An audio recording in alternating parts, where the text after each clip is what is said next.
Ya, ada Oh, sudah. kontrak politik. Oh, bukan lagi kontrak politik, sudah satu jiwa. Ada Bung minta kasih link terus.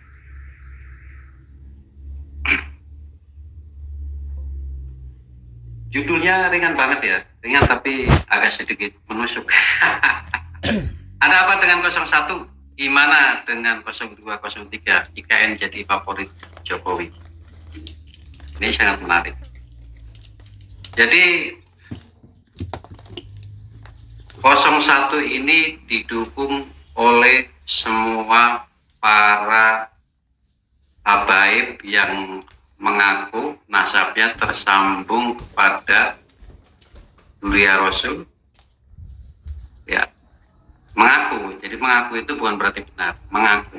Jadi semua imigran Yaman yang mengaku Duria Rasul berada mendukung di 01. Itu seperti itu. Kita langsung saja nggak apa-apa.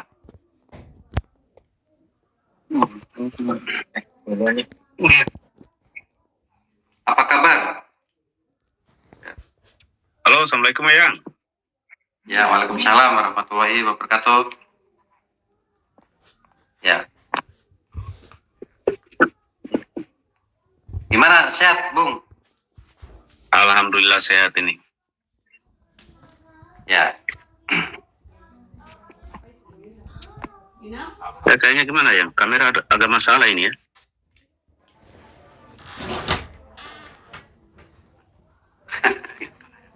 Ya nggak apa-apa diulang lagi. Jadi seluruh imigran ya, seluruh imigran yang mengaku Duria Rasul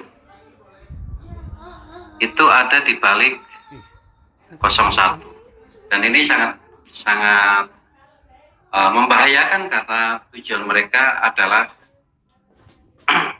memenangkan 01 untuk melenggangkan persoalan pernasaban yang ada di Nusantara yang saat ini sedang booming. Semua masyarakat tahu, semua saudara tahu ya.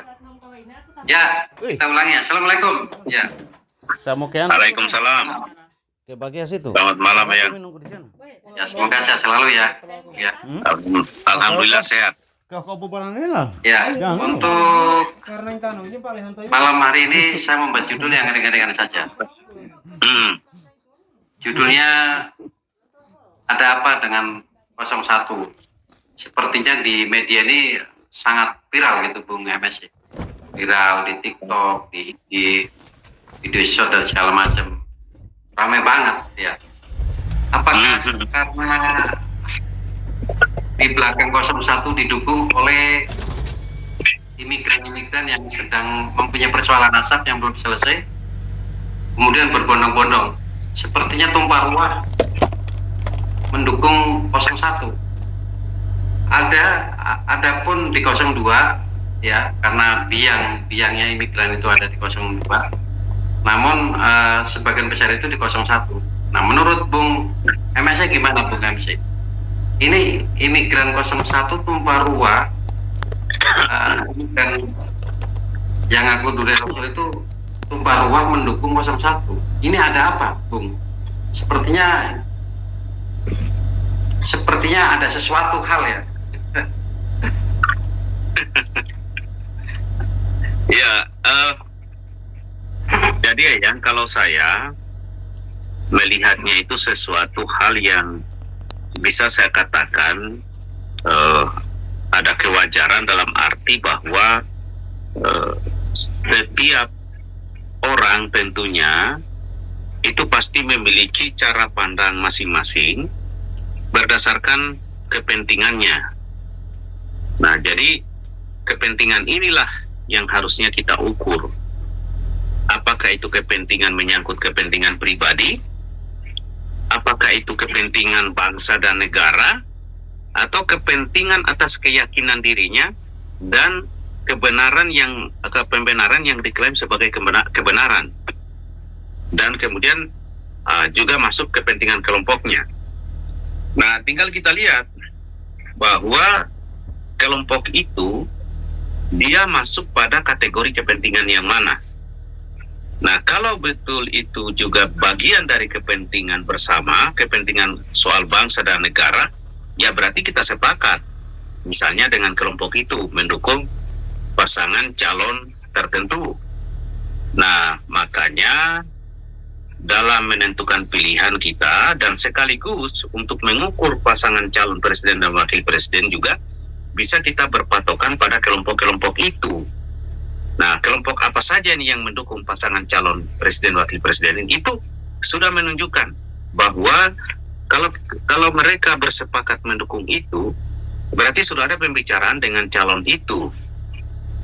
Nah, tinggal kita lihat apakah kepentingan mereka kepentingan yang bagus, yang baik untuk bangsa dan negara atau tidak. Nah, sehingga itu merupakan indikator penilaiannya menurut saya. Kedua, mengapa harus ke pasangan itu? Ya karena hanya di situ mereka bisa masuk. Artinya kepentingan mereka tadi sudah betul-betul di situ mereka yakini akan tercover di situ, akan diikuti keinginan mereka. Nah, sekarang kita sebagai rakyat, sebagai publik, mungkin sekaligus sebagai wajib pilih yang telah mempunyai hak untuk memilih nanti. Nah, makanya saya kira ini sudah menjadi gambaran bahwa dengan mereka bergabung di salah satu pasangan calon itu sudah menunjukkan bahwa mereka merasa nyaman dan tentu sudah ada komitmen. Kan nggak mungkin nggak ada komitmen ya kan kira-kira begitu. Ya. Nah, tinggal kita politik. Ya, ada kontrak politik. Oh, bukan lagi kontrak politik, sudah satu jiwa begitu, sudah satu nafas itu, gitu.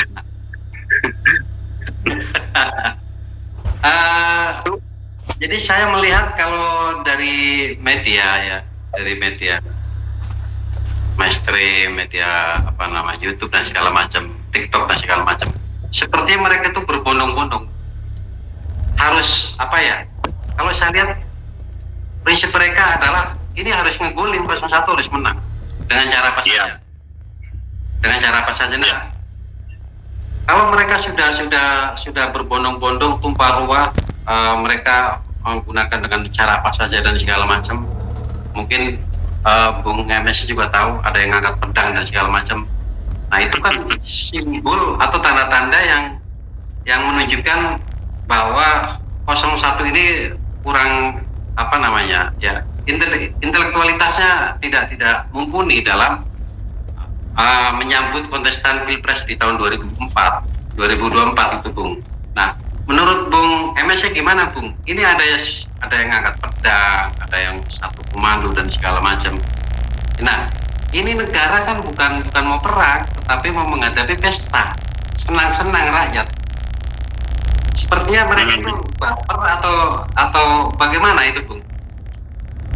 Jadi itulah tadi yang saya katakan bahwa kita pasti mempunyai dan memiliki keyakinan masing-masing atas klaim kebenaran di dalam diri kita masing-masing. Ini orang yang ngangkat pedang ini, dia ini kan sebenarnya kalau bagi saya terlalu berhalusinasi seperti dia hidup di zaman dulu. Jadi seakan-akan dia merasa bahwa dia ini bagian dari manusia yang sangat suci, ya, yang memperjuangkan suatu kebenaran, dan kita ini dianggap tidak tahu kebenaran begitu. Kita ini dianggap sebagai manusia yang kalau tidak sepakat dengan mereka tidak tahu kebenaran. Makanya jadi kalau saya saatnya kita ini menjadi cerdas, menjadi betul-betul melihat bahwa apakah yang dilakukan itu sesuatu yang benar atau bukan.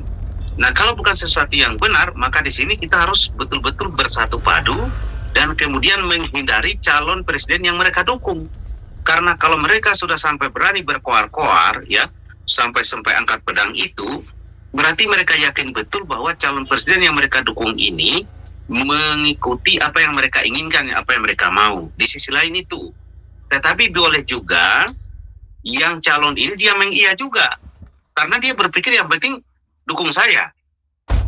Nah, jadi kan ini sudah bisa saja terjadi seperti itu. Maka yang harus kita hindari adalah pemimpin yang menghalalkan juga segala macam cara untuk mau mencapai tujuannya untuk meraih suara terbanyak.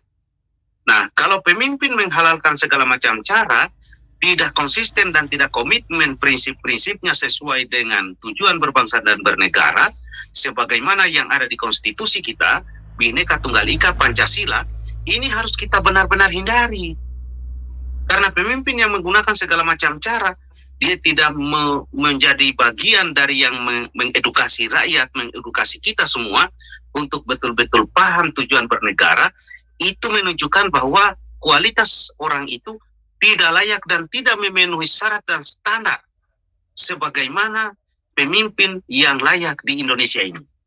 Jadi kan harus ada dulu ini standar kelayakan, bukan menurut saya, bukan menurut Eyang, tapi menurut garisan ya, sebagaimana contoh-contoh pemimpin terdahulu, dan termasuk sesuai dengan garisan konstitusi Undang-Undang Dasar 45 itu, Pancasila Bhinneka Tunggal Ika. Itu guidance kita. Itu yang harus menjadi patokan kita, rujukan kita untuk memilih seorang pemimpin. Contoh, kalau ada kelompok yang masih bermain-main dengan kebinekaan, belum tuntas memahami kebinekaan itu, maka ini bagian yang bermasalah di tengah kehidupan bangsa dan negara kita. Dan ini adalah keniscayaan semesta. Suatu keadaan di mana ini sudah merupakan ketentuan dari Yang Maha Kuasa. Dan cara hidup di tengah kebinekaan seperti di Indonesia ini adalah jiwa yang betul-betul rahmatan lil alamin dalam sudut pandang religiusnya begitu, spiritualnya. Nah, oleh sebab itu yang angkat pedang itu kita anggap saja dia berhalusinasi, dia itu menghayal seperti di padang pasir, gurun di padang pasir waktu zaman-zaman dulu. Hanya sayang dia kan tidak lahir di zaman itu. Dia lahir di zaman sekarang ini. Nah, oleh karena itu orang-orang seperti ini sebenarnya berpotensi juga untuk dibuatkan film sebenarnya. Jadi kalau saya, siapapun nanti yang terpilih jadi presiden, ini saran saya, supaya mereka ini direkrut dan dibuatkan satu film ya, yang bermain-main di gurun pasir ya, karena mereka ini betul-betul orang-orang yang menurut saya ini ada halusinasi yang berlebihan tentang keyakinan-keyakinan dan pemahaman kelain kebenaran itu sendiri. Itu saja yang kalau saya lihatnya itu model-model seperti itu. Apakah mereka itu sesungguhnya memikirkan bangsa dan negara atau mementingkan sebuah organisasi yang mereka miliki atau kelompok mereka, Bung Mumin? Sepertinya mereka tidak peduli dengan bangsa dan negara. Karena jika kita mengacu kepada bangsa dan negara, kemudian semua mengerti bahwa bangsa Indonesia berasaskan Pancasila dan di dalamnya berbhinneka tunggal ika, sehingga amat penting untuk menjaga marwah kenusantaraan, untuk menjaga kedaulatan, kemudian menjaga semua rakyat dan juga bangsa Indonesia dari seluruh elementernya. Itu kan seperti itu. Nah, saya melihat mereka sepertinya tidak peduli dengan bangsa dan negara, tetapi peduli dengan kelompok dan organisasi mereka. Nah, menurut Bung gimana? Kalau kita misalnya ini ya melihat dari gerak-gerik mereka itu, nah maka sebenarnya kalau kita padukan untuk kita bisa paham bahwa mereka betul-betul peduli dengan bangsa dan negara, dalam arti peduli itu sesuai dengan bagaimana tujuan dan konsep kita hidup di Indonesia ini, yang tadi standarnya kebinekaan, Undang-Undang Dasar 45, Pancasila. Nah, dari kesemuanya itu kan berarti pribadi ataupun sifat dan karakter yang bisa kita katakan bahwa peduli terhadap bangsa dan negara, bukan ucapannya, bukan dari angkat pedangnya, tetapi apakah orang-orang ini jiwanya sesuai dengan jiwa Indonesia. Jiwa Indonesia ini kan Bhinneka Tunggal Ika itu artinya adalah jiwa yang menerima dan mengakui perbedaan itu adalah merupakan rahmat dari Yang Maha Kuasa. Dan cara untuk hidup di tengah kebinekaan itu adalah saling menghargai, sayang menyayangi, toleransi tentunya, gotong royong oke. Itu standar jiwa kita. Nah, dan Saya kira kalau kita mampu hidup di tengah kebinekaan itu, maka di sini kita saling menguji tentang keimanan dan ketakwaan kita terhadap Yang Maha Kuasa dari sudut pandang religius dan spiritual. Bagaimana sifat-sifat kita? Nah, kalau kita sebagai orang Islam, sebagai umat Muslim, agama Islam misalnya, umat Islam, kan jelas bagaimana kemudian perilaku sifat baginda Nabi besar Muhammad SAW. Kan itu. Nah, oleh karena itu pada saat tidak sesuai dengan perilaku tadi, bicaranya itu bisa berkata-kata peduli terhadap bangsa dan negara, angkat pedang juga peduli terhadap bangsa dan negara. Apakah itu sesuai? Apakah itu tidak sesuai? Nah, ini yang harus kita mulai cermati. Nah, sehingga kalau menurut kita ternyata tidak sesuai, berarti mereka tidak peduli terhadap bangsa dan negara. Peduli terhadap apa? Terhadap klaim kebenaran, terhadap kelompok mereka yang merasa yang paling benar, terhadap diri mereka yang kemudian merasa bahwa orang yang harus didengarkan, orang yang harus diikuti, orang yang memiliki misalnya kelebihan-kelebihan tertentu. Makanya kelompok-kelompok ini saya sudah tidak heran ya, karena kan mereka mengaku itu sebagai zuriat Rasulullah SAW. Nah, tinggal kita lihat apakah praktek dan perilaku mereka sesuai sebagaimana zuriat Rasulullah menurut keyakinan kita masing-masing. Kalau tidak sesuai, berarti mereka tidak peduli terhadap kehidupan bangsa dan negara Indonesia.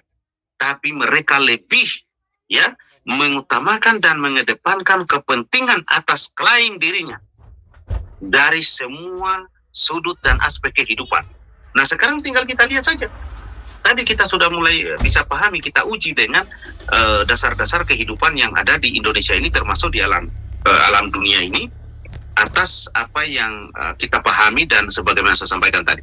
Makanya yang saya jujur saja, orang-orang seperti itu kalau mereka bicara peduli terhadap bangsa dan negara, nggak peduli. Karena ada suatu, saya lihat, kepribadian dan karakter bahwa mereka itu harus diterima dan diakui sebagai orang suci. Itu saja. Bahkan mereka kan bisa berikan nota untuk para malaikat itu. Nah, sekarang tinggal siapa yang mau percaya yang begitu, silakan. Mau jadi muhibin silakan, tapi jangan jadi muhibin yang menjadi musibah bagi kehidupan bangsa ini. Itu saja. Itu kira-kira. Itu kira-kira kalau penilaian saya, Eyang, ya. Ya, terima kasih. Saya akan baca komentar dari Surono, izin Uping yang, saudara Sigma Male, Assalamualaikum, Waalaikumsalam yang, kemudian saudara Mimbar Suara Rakyat, Nur Hakim, Assalamualaikum, Waalaikumsalam, Nyimak, setuju yang, semoga sehat selalu. Meli, Assalamualaikum, Waalaikumsalam yang, Nyimak juga yang. Saudara Nur Hakim, menurut saya mereka tidak berjiwa bangsa negara. Sampai angkat pedang. Ada juga kalau ceramah keluar kata-kata Mas, coba cari kebun anggota binatang. siapa Nah, ini yang kan bisa sangat pasang mengerikan. baliho, saya bayar berapa? Saya agak menyedihkan juga ya, Bung MS ya, Berapa? dengan adanya Bisa kan tinggal kayu saja. persoalan pernasapan ini. Sebetulnya kan Maksudnya dipasang ini dipasang tidak masuk dalam ruang elektoral politik ya, namun mereka memaksakan untuk masuk ke dalam ruang elektoral politik untuk meloloskan, menyelamatkan klaim-klaim mereka. Ini yang saya pantau itu seperti itu. Itu pertama. Nah, yang keduanya, mereka sepertinya kok pede banget gitu. Padahal hari ini ya, sebagian masyarakat Indonesia sudah tahu bahwa klaim-klaim pernasapan mereka itu adalah tidak tersambung. Kok bisa pede? Ada apa sebetulnya, Bung MS, mereka itu? Kok bisa pede gitu? Jadi kan gini ya, Yang. Standar percaya diri ini kan sebenarnya sama dengan misalnya orang bodoh ya, dua orang lalu diperhadapkan dengan misalnya huruf, misalnya ya, huruf A, B, C, D, E dan segalanya itu seterusnya. Nah, yang satu orang ini karena bodoh juga, dia kagum terhadap seseorang yang dianggap bahwa orang itu adalah sosok yang harus dia kagumi. Nah, jadi orang bodoh ini, yang bodoh pertama tadi, dia bertanya terhadap yang dia kagumi ini, bahwa ini adalah orang yang sangat dia kagumi. Ternyata orang juga dia kagumi ini bodoh juga sebenarnya. Dia tidak tahu mana huruf A, huruf B, huruf C. Nah, pada saat dia bertanya orang yang bodoh pertama ini misalnya, ini huruf apa? Yang dia tunjuk huruf A, maka yang dia anggap bahwa ini adalah orang hebat, orang cerdas, orang pintar dan segalanya itu terlalu kagum, dia nunjuk huruf B. Yang bodoh pertama ini nggak akan mungkin dia bisa salahkan itu. Bisa kacau juga. Nah, jadi bisa saja terjadi seperti itu, mohon maaf. Nah, sehingga itu terjadi seperti yang Eyang sampaikan. Nah, oleh sebab itu bisa jadi orang bodoh itu percaya diri dengan kebodohannya. Di tengah orang bodoh juga. Nah, misalkan gini, mohon maaf. Kenapa dia percaya diri? Karena berada di tengah orang-orang yang, mohon maaf, tidak mampu melihat secara terang benderang tentang apa yang dipahami dan dimengerti oleh mereka-mereka itu. Apalagi misalnya sudah ditambahi dengan doktrin dan dogma. Karena klaim pertama bahwa mereka sebagai zuriat Rasulullah punya hak-hak tertentu, punya hak privilege misalnya, untuk bisa memberikan rekomendasi lah, nota lah untuk malaikat mungkar dan nangkir, untuk bisa memaksa seseorang yang tidak hormat dan menghargai imam si ini itu, bisa dia memaksa orang itu untuk sampai di pintu neraka jahanam. Kan ada juga yang begitu. Nah, sehingga saya mohon maaf saja soal percaya diri ini, yang saya dulu banyak melihat teman-teman ya, atau yang saya kenali, itu kadang orang bodoh itu dia percaya diri. Itu yang masalah banyak itu. Nah, yang masalah lebih parah lagi, ketemu juga orang yang bodoh juga yang lebih bodoh. Dan yang begitu itu banyak, mohon maaf. Banyak. Nah, sehingga menjadi sedih sebenarnya saya melihat yang begituan. Nah, saatnya kita dalam memberikan suatu pemahaman kehidupan agar jangan sampai masuk ya pada ruang doktrin dan dogma dan merasa ya bahwa sosok di luar diri kita seseorang itu sudah seolah-olah yang dapat menyelamatkan kehidupan kita ya di dunia dan setelah kehidupan di dunia ini. Nah, makanya orang kalau dia mengklaim dan menempatkan dirinya sebagai orang yang suci, sebenarnya itu jangan lagi itu diyakini dan dipercaya bahwa itu orang tahu kebenaran.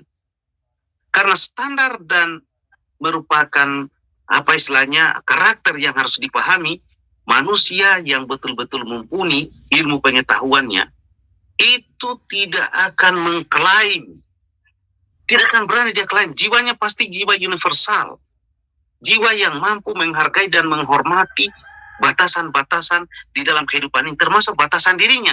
Tapi kalau batasan dirinya saja dia tidak pahami, dia tidak tahu batasannya di mana, waduh, bagaimana mungkin kita mau meyakini bahwa orang itu layak untuk kita dengarkan, apalagi kita ikuti.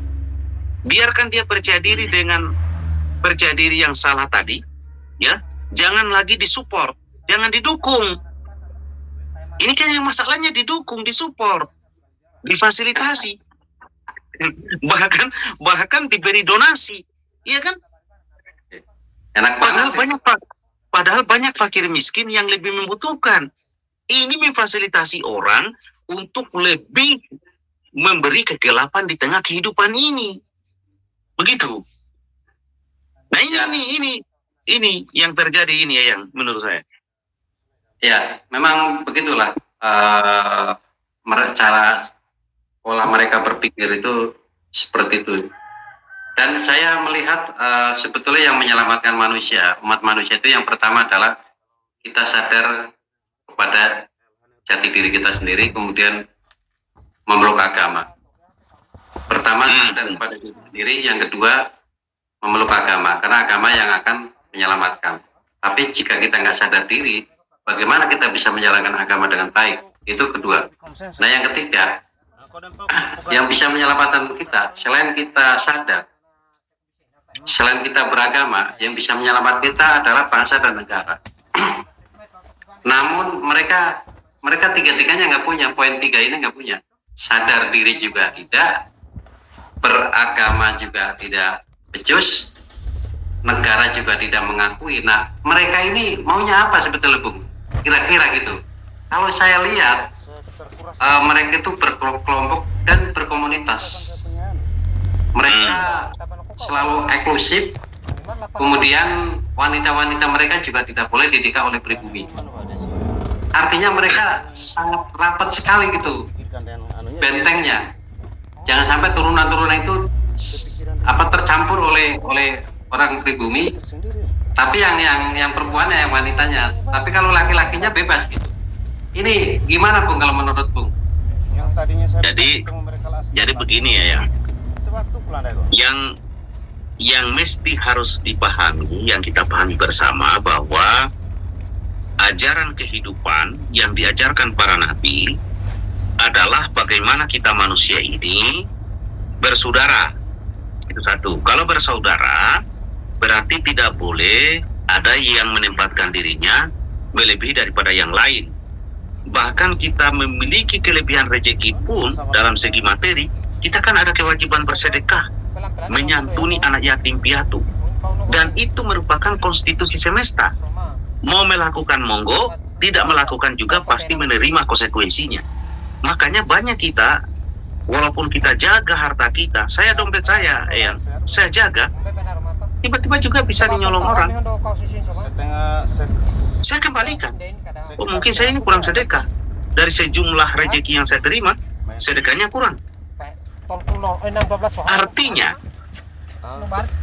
kalau ada praktek-praktek kehidupan seperti yang Eyang sampaikan tadi, lalu masih percaya dan meyakini, bahkan mohon maaf, sudah membuat diri menjadi muhibin, bekas gigitan makanan karena tabaruk misalnya sudah dimakan.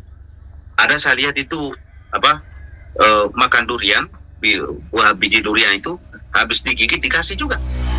Yang herannya saya, yang dikasih ini, luar biasa juga itu pengharganya, makan juga dia. Mungkin katanya tabaruk. Nah, menurut saya praktek ini adalah praktek jahiliyah. Ini praktek jahiliyah. Nah, kalau betul-betul mumpuni mereka, justru bagaimana yang jiwanya tadi gelap, yang tadinya kikir, yang tadinya tidak percaya diri, yang tadinya merasa dirinya rendah, dibangkitkan jiwanya. Dibuat dia sebagai diupayakan dia agar dia percaya diri dan keberadaan dia sebagai umat Tuhan di muka bumi Tuhan ini yang setara. Nah, jadi misalnya Nabi besar Muhammad SAW, salah satu yang dilakukan pada zaman jahiliyah adalah memerdekakan budak. Iya kan? Ya. Jadi mari kira-kira kita coba dulu dalami itu satu persatu. Nah, kemudian mari kita lihat perilaku mereka sebelum kita melakukan yang namanya kesalahan fatal di dalam kehidupan ini. Nah, sebenarnya pada akhirnya mereka itu punya motivasi apa? Punya motivasi untuk dianggap sebagai kelompok manusia yang harus layak didengarkan, diikuti, bahkan presiden sekalipun harus hormat dan manut dengan mereka.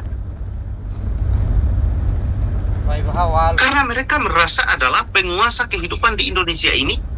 Mereka merasa adalah mereka yang membuat nenek moyang kita, leluhur kita dulu bisa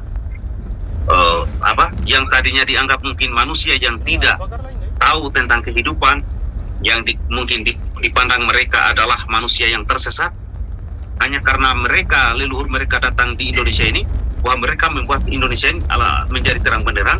Kepercayaan diri itulah ditambah dengan banyaknya muhibin yang ikut, yang pribumi tadi, dan kemudian mereka mengikuti juga apa yang mereka tetapkan, bahwa kamu nggak boleh menikah dengan kelompok kami.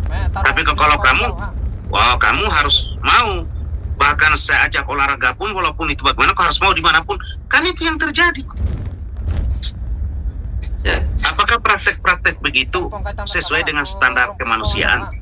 Apakah praktek-praktek mereka ini sesuai dengan standar kemanusiaan? Apakah praktek mereka ini sesuai dengan apa yang diajarkan misalnya sebagai kita umat Islam, baginda Nabi besar Muhammad Sallallahu Alaihi Wasallam. Apakah standar-standar itu juga sesuai dengan ajaran-ajaran para nabi yang lain? Kan itu kita harus mengujinya ke sana. Ini Eyang, mohon maaf ini. Saya mau katakan begini. Hari ini Eyang, mereka ini percaya diri karena hampir di seluruh wilayah Indonesia ada kelompok mereka. Minimal ada muhibbin mereka. Dan ini yang saya lihat menjadi pendukung fanatik salah satu pasangan capres. Ya. Ini serius ini, jangan dianggap tidak serius. Ini serius. Coba lihat salah satu paslon itu. Ya, dia berkunjung ke daerah-daerah. Coba cek masjid yang didatangi itu masjid yang berkaitan dengan kelompok itu. Coba dicek itu. Ya. Nah, kita harus sadar kita. Jangan sampai kita terbawa pada emosional, giringan opini, giringan doktrin dan dogma, akhirnya kita keliru. Dan kalau terpilih ini, apa yang mereka dukung, mereka akan menjadi yang menggerakkan. Karena itu tadi, mereka merasa mereka yang harus atur siapapun di Indonesia ini, termasuk presiden sekalipun, harus mereka yang kendalikan. Itu menurut saya. Dan kepercayaan diri mereka ini sudah sangat kuat. Mengapa? Pertama, mereka sudah merasa ada calon pemimpin di bangsa ini, calon presiden, yang menjadi bagian daripada diri mereka. Kedua, mereka sudah punya database. Hampir seluruh wilayah minimal kabupaten di Indonesia ini sudah ada muhibbin mereka. Ya, saya itu bisa pastikan itu. Jadi, jangan dianggap bahwa pemilihan presiden tahun 2024 itu kita hanya sekedar memilih antara paslon 1, 2, dan 3. Ini bukan sekedar memilih. Ini masuk pada penentuan arah berbangsa dan bernegara sebagaimana cita-cita bangsa dan negara. Penentuan nasib dan keadaan bangsa dan negara kita untuk kondisi ke depan. Ini sangat menentukan.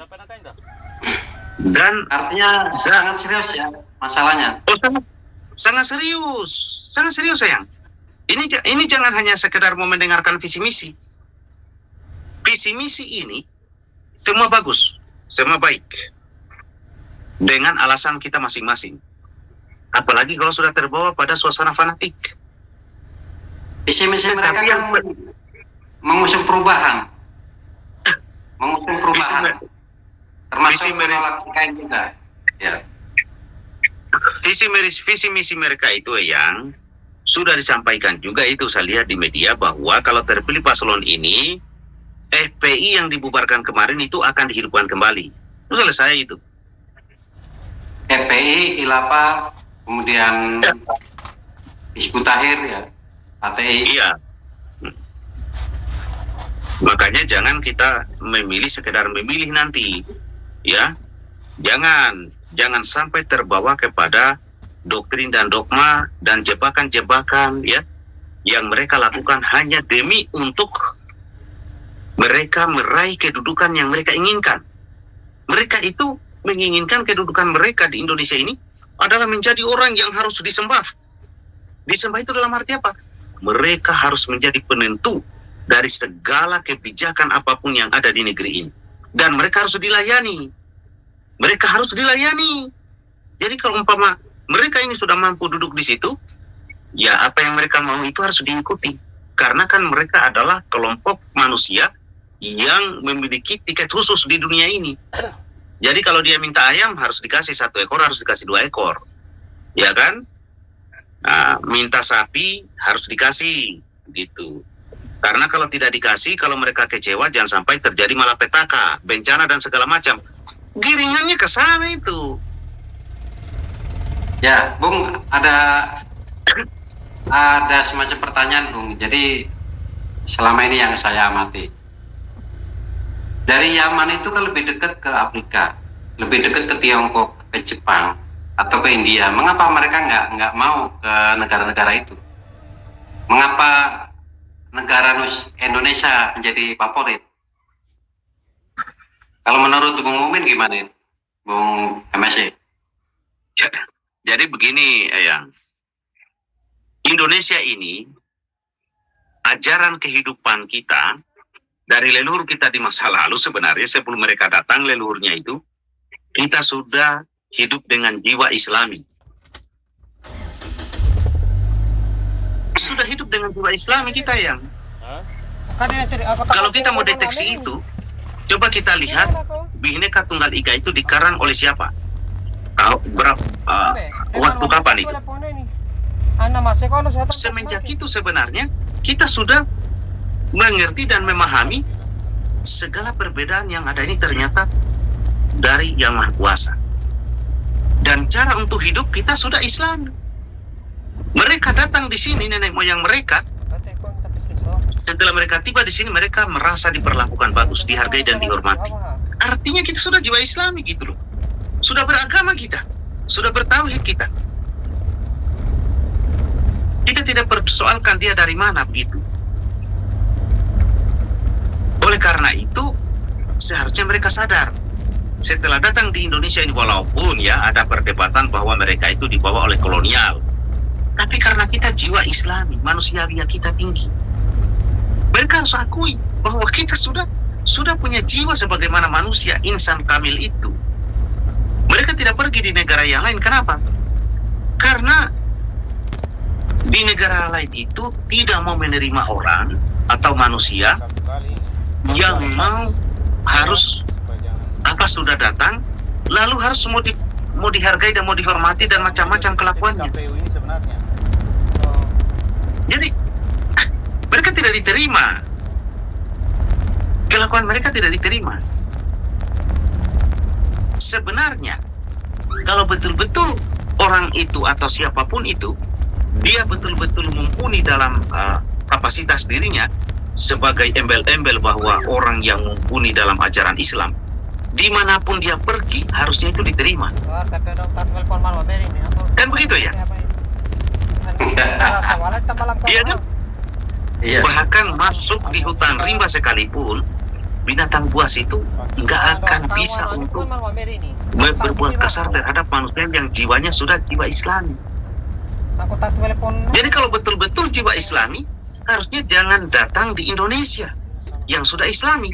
Carilah negara-negara yang belum Islami, supaya di sana betul-betul memperlihatkan bagaimana sebenarnya Islam itu, jiwa yang Islami itu, yang rahmatan lil alamin. Artinya mereka berdalih untuk menyiarkan agama itu bohong ya, Bung Mumin ya, Bung MSC ya. Bohong karena apa? Karena mayoritas rakyat Indonesia sudah Muslim. Mengapa harus harus mendatangkan orang dari Yaman, kemudian berbondong-bondong dan segala macam. Sementara Jepang ya masih minus, kemudian Tiongkok minus, Korea Utara, Korea Selatan masih minus, Thailand masih minus. Apakah mereka nggak sadar kalau pikiran-pikiran mereka itu dibutuhkan di Tiongkok, di Jepang, Korea Selatan, Korea Utara kan masih membutuhkan mereka. Kalau memang tujuannya untuk menyiarkan agama. Nah, disinilah kita memahami bahwa mereka betah di Nusantara, kemudian ada semacam indikasi-indikasi dan segala macam, itu berarti tidak berbau dengan agama. Tetapi ada nuansa politis yang ujung-ujungnya seperti rekan-rekan mereka yang mengatakan bahwa Nusantara adalah miliknya Aulia Tarim. Kira-kira begitu, Bung. Gimana menurut Bung MSC? Jadi kan begini ya, Yang.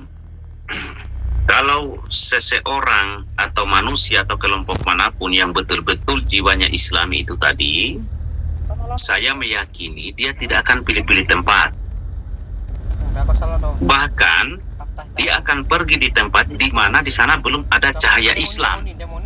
Cahaya keislamannya belum ada. Kenapa datang di Indonesia? Karena di Indonesia dihargai dan dihormati. Kelar mo yung balik. Hindi ako tabi-tamu sanghana tawa sa din. Dihargai dan dihormati, tapi mereka Karena daerah. sok-sok begitu. Tama na motor. Bahkan kalau saya katakan tidak tahu diri, sok pintar, sok paham, sok ngerti. Yang lebih parah juga saudara-saudara kita yang di pribumi ini memberikan pelayanan tanpa pelayanan los tanpa batas begitu. Kan pahata pa sanding. Kaya pa sa motor na pa sanding na hindi mo ator honday dito. Tapi walaupun begitu Bung, MSC saya tahun 90 ya. Sekitar 86. Itu Syarifah ngejar-ngejar saya itu 86. Kemudian tahun 2018 juga Syarifah ngejar-ngejar saya. Cantik-cantik emang. Aku hitung dengan kayu lamaran berapa dia? Ini partai tambahan aja. Karena umur sudah sama saya. Untung saya nggak mau ya digoda oleh mereka, nggak mau. Mereka ngejar-ngejar saya. Yang penting Syarifah yang kejar yang itu jenis kelaminnya jelas perempuan. Yang penting jangan laki-laki kan? Iya. langsung dia. Ya, Jadi sampai merayu ingin memiliki saya tuh rayuan itu sampai pokoknya rayuan mati dah pokoknya. makanya saya jujur saja ya satu kesyukuran saya sebenarnya di daerah saya ini nggak ada Habib-Habib. Saya patut bersyukur soal itu. Mohon maaf ini, saya bersyukur. Saya nggak ada Habib di sini. Mungkin kalau ada muhibin yang nonton, saya akan dianggap Pak manusia kafir ini orang ini. Saya bersyukur.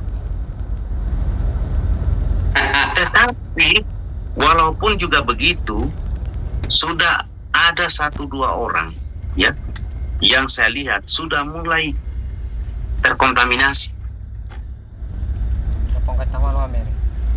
Nah, pertanyaannya kita begini.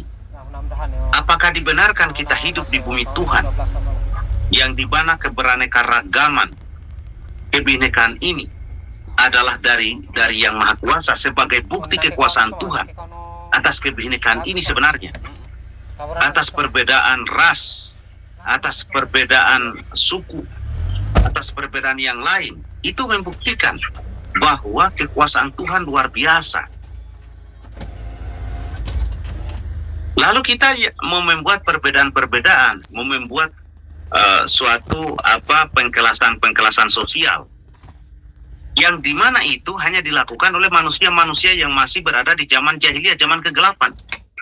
Jadi kita ini bicara soal zaman jahiliyah, zaman kegelapan, dengan penuh rasa syukur kita terhadap Tuhan yang Maha Kuasa, dan terima kasih yang tak terhingga terhadap baginda Nabi besar Muhammad SAW dan para sahabat dan yang beserta beliau yang berjuang misalnya, termasuk para nabi yang lain yang menggeser tatanan kehidupan manusia dari jahiliyah ke alam terang benderang, itu alam kemanusiaan. Kita nggak paham sebenarnya ternyata, karena prakteknya pada akhirnya kita mempraktekkan jahiliyah.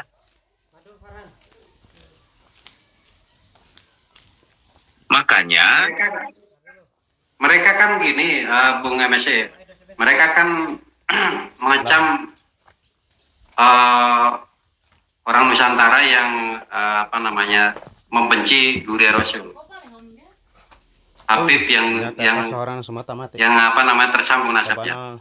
Nah, mereka itu sepertinya menggiring opini bahwa para siapa yang membenci Duri itu mereka adalah orang-orang yang tidak percaya dengan Islam, membenci Islam dan lain sebagainya. Padahal siapapun tidak ada yang membenci Duri Rasul kalau memang yang asli. Nah, kalau yang ngaku-ngaku kan kita patut mencurigai. Nama yang ngaku-ngaku kan bisa saja penipu, pembohong, pendusta, pembual dan lain-lain sebagainya, kan gitu, Bung. Maka kita harus hati-hati dengan yang ngaku-ngaku. Tapi kalau yang asli wajib kita hormati, kan gitu. Tapi framing mereka, para siapa yang membenci Duri Rasul, berarti mereka itu termasuk kafir, termasuk orang-orang yang tidak cinta dengan Islam dan segala macam bakal dilaknat oleh Allah Subhanahu wa taala. Nah, menurut mereka itu framingnya seperti itu. Itu gimana Bung kayak gitu Bung? Framing gitu. Jadi kan begini ya Yang ya. Ini mohon maaf ya, saya mungkin agak sedikit berbeda pendapat dan pandangan ya soal zuriyah Rasulullah Shallallahu Alaihi Wasallam. Kalau saya, pertama, yang asli tentu kita menghormati dan menghargai biologisnya, DNA-nya, yang asli.